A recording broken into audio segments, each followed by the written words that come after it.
Hi, welcome to Lessons from Failures. You know that I always said that the difference between being a leader and a great leader is that first you need to be a leader of yourself. Lead from the heart, learn every day, be a lifelong learner. Today, that will be something that we're going to talk about. Hi, my name is Mosabella. Again, welcome to Lessons from Failures. Today, I have a great person. He's a dear friend, and he's also a great mentor. You know, in many aspects of life, we work together, and we have some conversations, very interesting conversations about leadership. And I was thinking, you know what? I don't want to just be myself listening to all of the information that we discuss. Why don't we just share with everybody else? So here we are. I can't wait to introduce you to Khai Huynh, right? So he's here with us today. He traveled. Actually, he just got back here 2 days ago, right? So 2 days ago from another country, this guy travels like all over the world. Every I can't even keep track. But I just want to tell everybody so real quick that you've been in business like an entrepreneur for 20 years, Yes. right? 7 out of 20 fell miserably, as you said, right? Yeah. But then after that, at some point, at the highest point, and you said something very interesting, that that you could make in 1 month $1.5 million, while everybody else, the average pay is about 300. Listen to this. I want to make sure that everybody didn't miss this information. Everybody else is making about $300 per month at that point, and he made $1.5 million all by himself.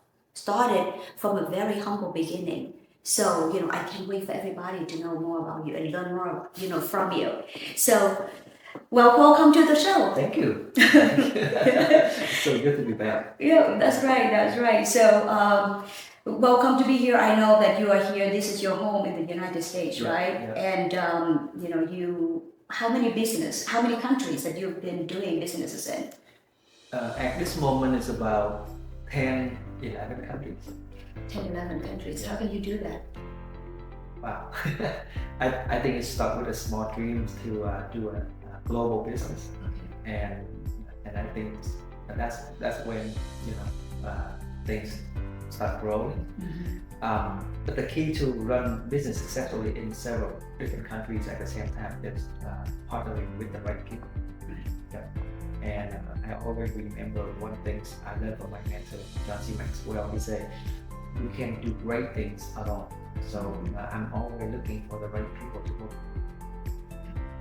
Not just work with everybody, you Yeah. need to pick out the right people. Yeah. Everybody knows that, right? We know that we need to pick the right people, but then we're like, how can you identify the right people? Well, I remember one time I was sitting in a small room with John, and I wrote out 10 things that I heard from John, and I just followed that 10 things to identify people, and it helped me a lot when. Of course, I'm not perfect, but it's helped me a lot to identify the right leaders who have the same kind of mindset, same attitude, same discipline, and that's how we look for, and that's how we build big businesses. So there are 10 key factors to look for the right people. Yeah. Okay, so tell me, one, maybe 3 things that you're willing to share. Well, to me, number one is loyalty. Okay. Yeah. Number two is someone who always look at the bigger pictures. Okay. The big Vision. Yeah. And the number three, persistence. Persistence. Yeah. There's a lot of great things, but I think that would be okay. So loyalty, have a great vision. Yeah.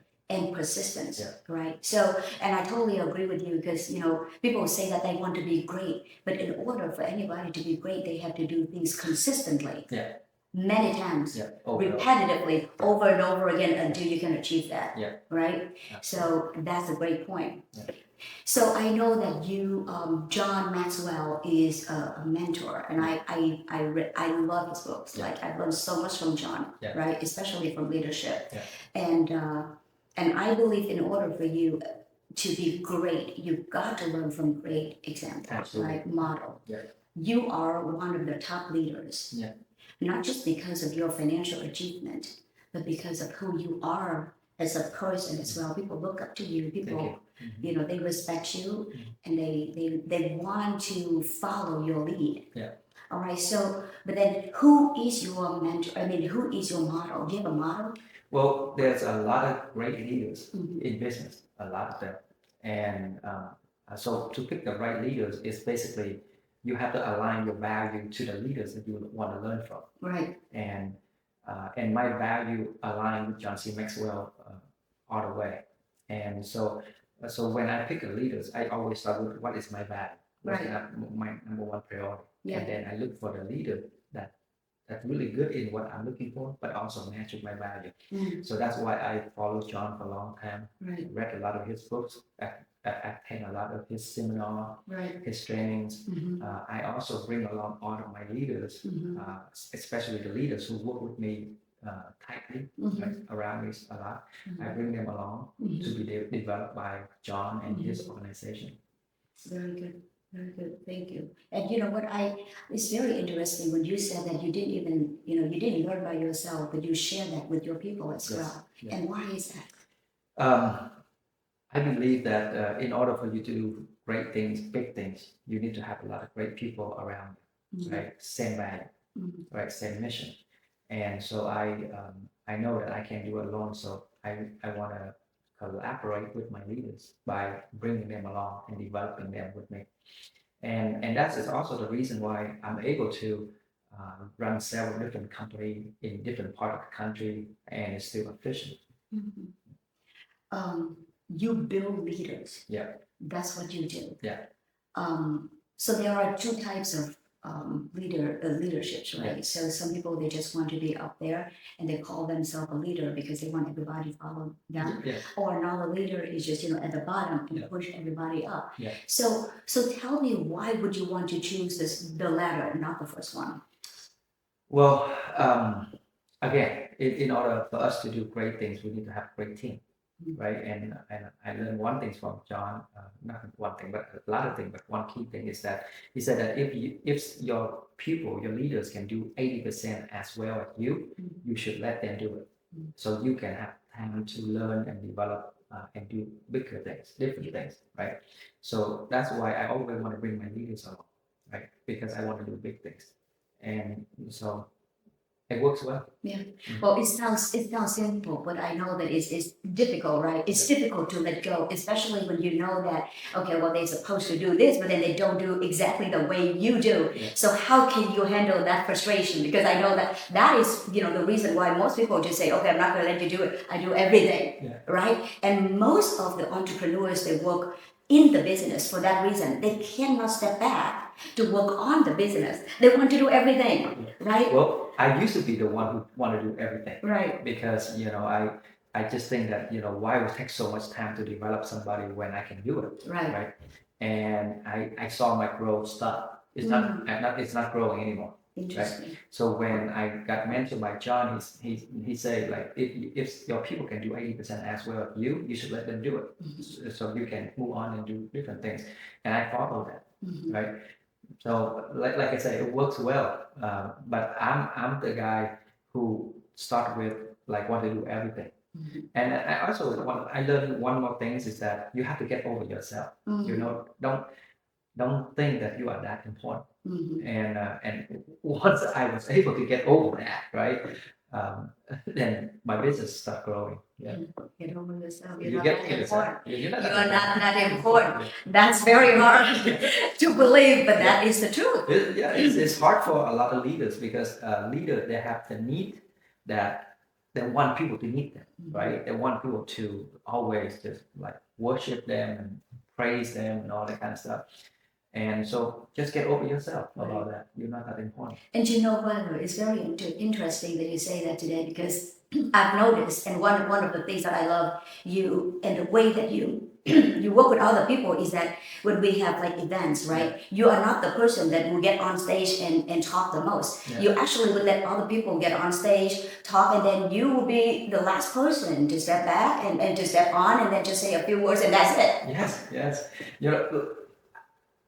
totally different than when I started. Mm. You know, when I started, I want to be the guy, right? I want to lead. I want to be upfront. I want to be the guy who open an end, like on. Right, you're going to attract the Yeah. spotlight. Yeah. Right. And it's not easy to change that, right? To go from trying to get all the spotlight to like pass on the spotlight, right? It's not easy, but the business will grow once you do that, right? So yeah, that's what happened. Yeah. Well, that's good. Everybody knows you as a top leader, one of the top leaders. I know that in our, in your industry, you are the guy, right? Do you believe that top leaders or leaders in general, are they born or they trained? Leaders a skill set and skill you can develop. But I do believe that people were born with some gift in them already, just like a singer or just like a professional athlete. They're born to have their gift, their strength, but they have to develop, right? So when this is a skill you can develop, that doesn't mean everybody can learn. Everybody can be a good leader. I don't believe that I was born as a leader. Totally opposite from that. But I think because of my situation and also because I want to be successful in business, I have to develop the leadership skill. I have to be able to influence people around me. What do you mean by that? Well, leadership is influence. Right? That means if you can influence people, then you are a leader. So you want to be able to influence a lot of people in a good way, right? So I want to be successful. So therefore, I need people. So in order for me to have a lot of people around me to work toward one common goals, I need to be able to have the skill set to influence them. So one of the things that most entrepreneurs, especially successful entrepreneurs, experience is that, there are some haters out there, right? I mean, we don't know them, but, somehow like we don't even pay attention. We just do what we do, but somehow like there's some people just talk about us. I think it's a great thing because somehow they pay more attention to, to what you do. Absolutely. And I think one of the things that I have heard, I don't know if you've heard it or not, but one of the things that I've heard is that they're concerned. They're concerned that since you are doing different things, you have 4 companies, you're traveling all over the world, you do different things in different industries. So they have the concern that you may not be very good at what you do, or you may be distracted. Have you heard about that? A little bit. Well, first of all, I'm nobody because if you think about it, Elon Musk, he has 6 companies. 6 companies, yes, Elon And Musk. he's very successful, right? Rich Branson of England, he have over 400 companies. 400 companies. Very successful. So those people are not distracted. They are not. They are not. And I'm nothing even close to them, right? I still have so much more to learn and to do, right? So, those guys are not distracted. I'm not distracted. That's right. And why is that? Well, what is the key of success when you have, multiple companies? Well, my organization have a very clear vision and mission. Right. So anything that come to me and approaching me, I mean opportunity or anything, when it come to me, I always sit down and evaluate if this new opportunity gonna enhance my organization, right? Enhance the current business that I have. If it's aligned with the vision, the mission, and enhance what I have, strategically, I'm going to do it. But if it's not related, it's not enhancing it, it's not aligning it, I'm not going to waste my time, even if there's an opportunity to make a lot of money. Right. So that is the reason why in a short period of time, if you understand you know my career, first 7 years, I was struggling, right? The next 6 years, that's when I started making good money and got to the point that did $1.5 million like a month, right? But from that point, that's about 2017, 2018 until now, we expanding very rapidly in many different areas. The reason is that I align with the right people. I shared with you earlier, I align with the right people, the right leadership. I empower them, I equip them, right? So that's one thing. But the second thing is everything that I act on, I always have to make sure align with the mission, with the vision, right? Strategically, it's going to enhance what I currently have, right? And then that's when we are moving forward and faster in the same direction, right? That's totally different than jumping on any kind of opportunity and do any kind of things. So I'm fine. Yeah, well, I agree with you. Like, the way that we, build, our businesses is that there are three key factors, Yeah. right? Number one is strategy. Yeah. Two is the structure. Yeah. Three is a system. Yeah. And you have the three. Yeah, we had it because like I said, we built this for almost 20 years, right? And we very clear with our vision and our mission from the day one, right? We extract and develop leaders aligned with that from the day one, right? We build our business aligned with that from the day one. So anything that we add on is have to align with it. And if it's aligned, we have the right leadership, the right structure, the right system, everything, and we just go. That's good. Yeah. That's good. Really good. I'm glad to hear that. Yeah. Okay. But like you said that, coming from your background, share a little bit, if you don't mind, about your background. Well, I'm come from Vietnam, and I was born right after the Vietnam War, and so after my dad came home from prison, we were just the poorest family in the whole town, right? And we were struggling. Like today we eat, we don't even know what we eat tomorrow, right? My older brother and sister, like struggling to have an opportunity to go to school, right? So we were really struggling, and because of that, we don't feel like we are worth it or any good in that community. And then when my dad escaped from Vietnam, only my mom and I and my sister stayed back home, and it became even tougher, right? Then in 1990, when we were able to immigrate to the U.S. and reunited with my father and my older brother, we were struggling again financially. We were just really bad shape.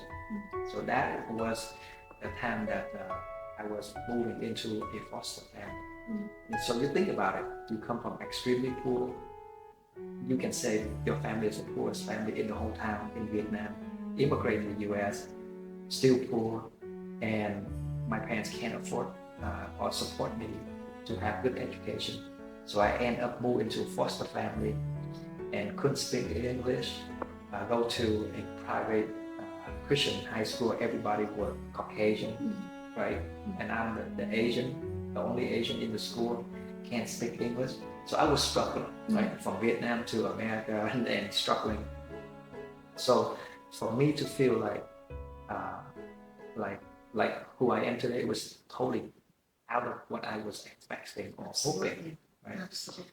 But once I get into business and I start enrolling into personal development course and learning leadership and all that kind of stuff, then I realized that, it doesn't matter how we start, where we start, but if we are willing to put the effort into learning, developing the skill, then we can become a good leader. This is so great, right? And I really want to go a little bit deeper in this conversation. You make some good points here.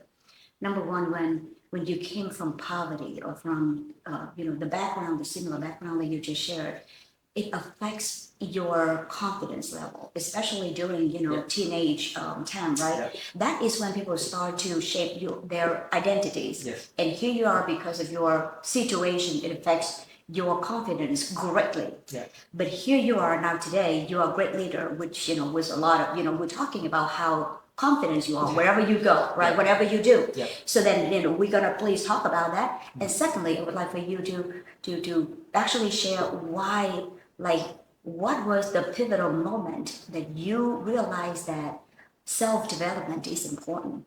Yeah. Well, when I realized my business is not growing, that's when I say, this like I need to figure it out. I need to do something. And I remember somebody say, or I read somewhere that if you want to change something, you got to change you, right? So that's when I commit to personal development because I know that the result that I have is perfectly aligned with what I know, right? So in order for me to move up in success, then I have to move up my skill set. So that's when I commit to personal development, Right. and I still do that every day today. Okay, so how about the confidence? How did you get the confidence? Well, I was extremely low self-confidence Mm-hmm. all the way from Vietnam to the U.S. to the foster family into high school. Mm. Very low confidence. But I think the person that start changing the way I feel about myself, the first thing is my foster parents, right? They're Caucasian, they're very educated, but they accept Asian kid that couldn't speak English going into their homes, and that they love me like they love their own kid. So I think that is the beginning. The second person that I would never forget is my English teacher. Her name is Mrs. Newsma, if I remember correctly. It's so long, it's all right, Newsma. And I remember I couldn't speak English, I couldn't write English, I couldn't read English. And it was a freshman year in high school. And we do an English test. Think about this, everybody was Caucasian, right? So I'm the only Asian, I can't speak English. Everybody else was Caucasian, so I was struggling with my English. And then I remember Miss Newsma told me one thing. He said, just do the best with what you know. So the test was about 30 questions, and I knew about 7 questions or 9 questions, and I did really good on that 7, 9 questions, right? And she graded me on that question, the question that I actually know how to do it. So there was about 30, and I was doing only 9 questions, and I did well on 9 questions. So she gave me an A. That built my confidence. And I was so happy with that. And I was running around sharing with all of my Vietnamese friends that I actually get an A's in English. Right? That's built up the confidence. Then when I go into college, and I was struggling in college, people took 4 years, my roommates, 4 years for them to graduate as an engineer. It took me 6 years. Right? And I was struggling. Even it took me 6 years, I was still struggling. And I remember my professor, his name is Young, like Dr. Young. And he came to me, he said, Khai, I know that you work really hard. And if you can get a B plus on this test, I passed. Because I was struggling and then I was failing. And he said that, and he said one thing like this, he said, even you don't pass. Basically, he said that even you don't get a B plus, he still passed me because he knows that I work really hard and he wanted me to graduate. On my graduation day, he came and he hugged me and he said, Khai, I just want to let you know that you actually graduate on your own. You get an A minus. Wow. So it's not a B plus, you get an A minus. It's not like he passed me. I actually passed on my own. So he came and he hugged me and he said, you passed on your own. I'm so proud of you and I believe that you can do great things in the future. So on the day I graduated from college, the professor that hugged me and told me that is really gave me another boost in confidence. So, I went through life very rough, but small pieces like that, like Miss Newsman, like my parents, my foster parents, and Mr. Young, that really changed my life. Yeah. And then, those are great stories. And we see what I learned, from the story is that your success is not measured by everybody else's, success or standard. As long as you do your best. Yeah. Right? Yeah. And that's how people can see you. So, people, I know that, in this noisy world, we keep, like we have the tendency to compare ourselves with the strangers out there. Okay, they could do that, and why can't, I, and things like that. No, you do your best. Yeah. As long as you can be very good at what you do, and you know that you give 100% of yourself, that's your own definition of success. Yeah. Right? Yeah, absolutely. That's a great point. Absolutely. There's another things that really changed my life too.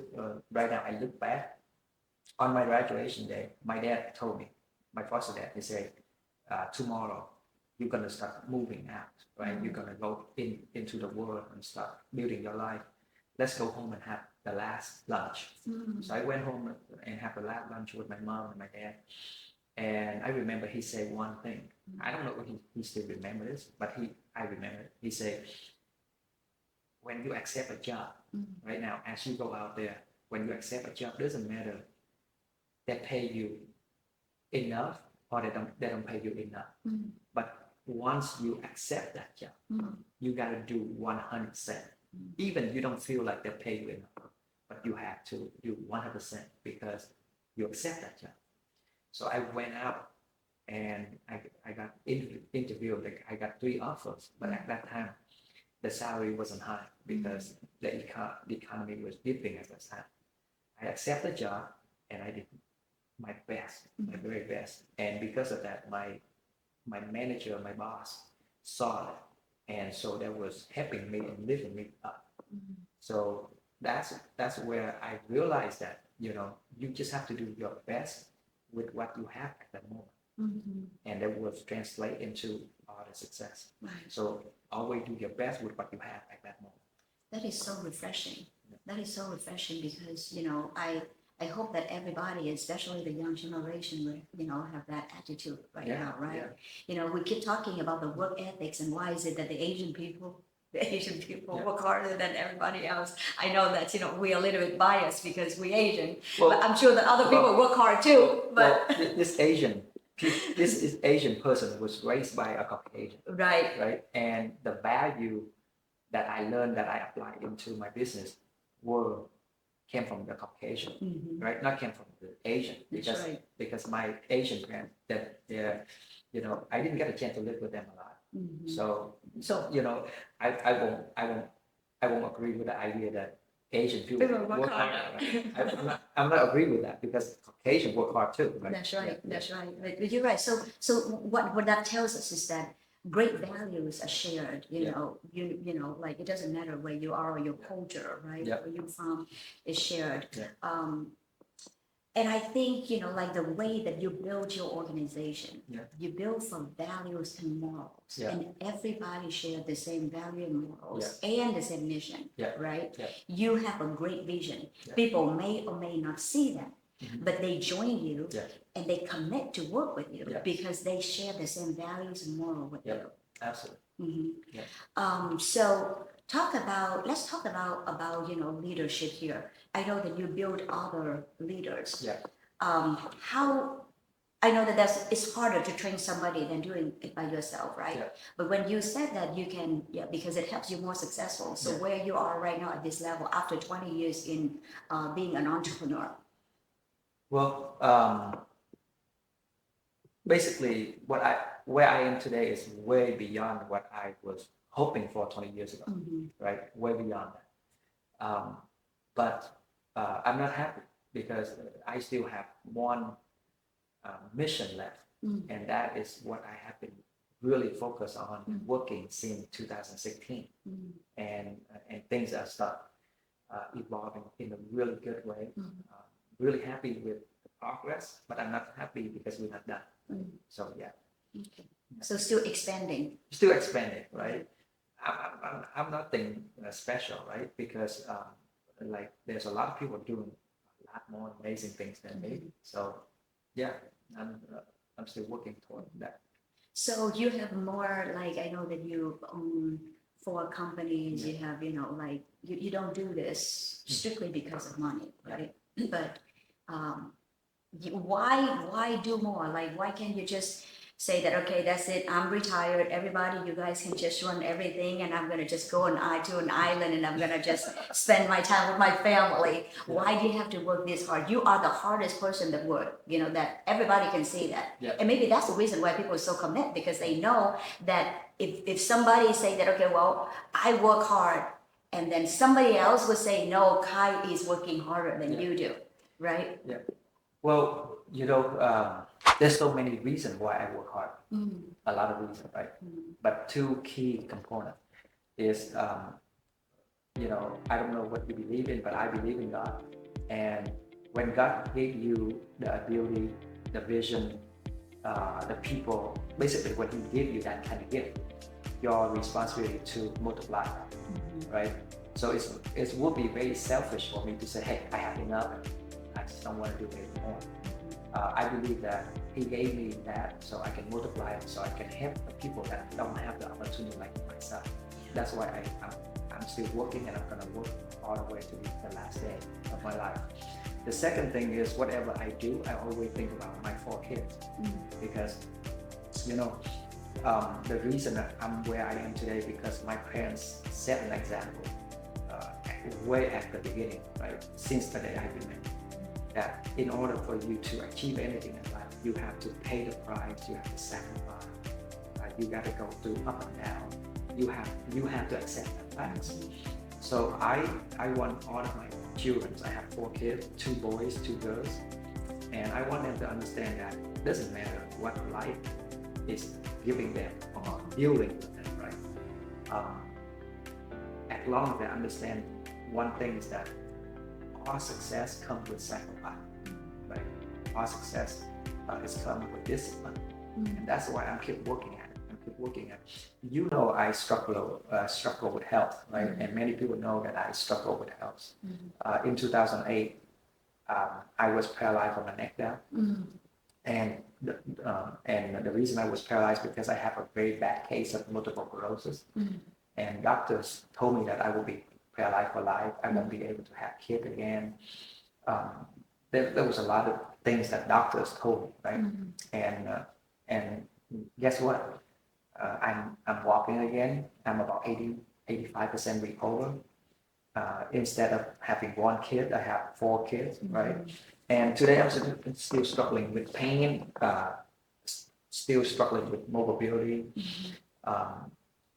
Basically, I'm still struggling, right? What do you mean you're struggling? Nobody can say that. No, because you can walk fast, you can run, you play sports, like you travel. Well, you know, when you are in my situation, you can either choose to let people feel sorry about it, like sorry for you, or you just gonna say, hey, I want to overcome this, and I wanna look past this, right? So I don't want people to feel sorry for me. I always like really focus on getting stronger and walk faster, more balancing. You know, I'm not trying to show people that I'm really sick, and so people feel sorry for me.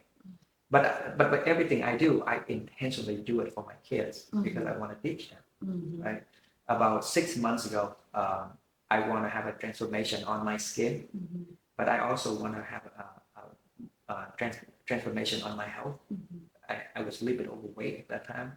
My skin was looking really bad. So I want to go through a transformation. So when I start working out, I couldn't do 30 minutes, right? But I would start doing like 10, 15 minutes. And I wanted my kids to see I was struggling. But I really wanted to see it. So my kid saw me struggling, trying to get 10, 15 minutes workout. I wanted them to see it. And then they saw me improve, right? And the same thing with my face, my skin. I want my kid to see that I will commit to it, consistent on it, and just doing it every day. So basically, your question is why I'm working so hard, right? I want to repay back to God what He gave me, but I also want to lead my kid, right? Give them an example. An example. Yeah. Right. So I have all the motivation. That's all the motivation. So that's great. I mean, you know, and these are the things, you know, kids don't learn from what you tell them. Absolutely. They will learn from what they see, right? And they can see that, okay, if Jack can do it, I can do it myself. Yes, absolutely. You know, absolutely. And they're great children, and they do, you know, sports, and they, you know, well behaved, and you know, they're well behaved. They're very disciplined on their sport. You know, so I guess it works out. So this is a great conversation. I know that you have to catch your next flight. What is the one thing about leadership that you're willing to share with us today? You know, leadership is a development process, and it's gonna. If you really into leadership, you have to understand you're gonna develop, and you're gonna learn, right? You have to have that mindset that you're gonna develop and you're gonna learn to the last day of your life. Mhm. It's not going to be done in 5 years or 10 years. That's leadership, right? But when we're talking about how we implement our leadership into our organization and have that growth, I would say, focus on like empowering them, right? Equip them, right? And the business will grow, right? So those are the two key things that I would do. So continue to learn every day, Yeah. and build other people. Yeah. Thank you for joining us today. Yeah. Okay, so I have thank you for joining us today as well. I'm so great that we can have this moment. Yeah. Hope that we can have you again. Sure. It'll be fun. Okay, and until the next time, stay awesome, my friends. Stay awesome.